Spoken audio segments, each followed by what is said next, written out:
ஈரானைச் சேர்ந்த போயிங் 747 விமானம் பாகிஸ்தான் கராச்சி விமான நிலையத்தில் தரையிறக்கப்பட்ட நிகழ்வு தற்போது இணையத்தில் வெளியாகி விவாதத்தை ஏற்படுத்தியுள்ளது. டெஹ்ரான் மற்றும் வாஷிங்டன் இடையே அமைதி ஒப்பந்தம் ஏற்படுத்தும் தூதுவராக ஈரான் செயல்பட்டு வருகிறது. இந்த நிலையில் இஸ்லாமாபாத்தில் ஈரானின் விமானங்கள் தரையிறங்கிய காணொளி தற்போது இணையத்தில் வெளியாகியுள்ளது.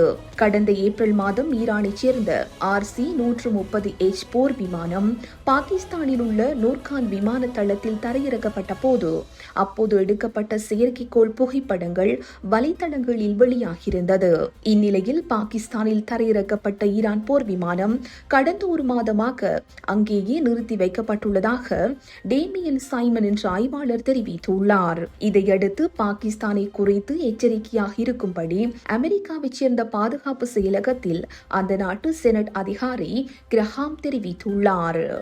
இந்த செய்தி உள்ளிட்ட மேலதிக விரிவான செய்திகளுக்கு www.behindmenews.org என்ற எமது இணைய பக்கத்தினை பார்வையிடவும்.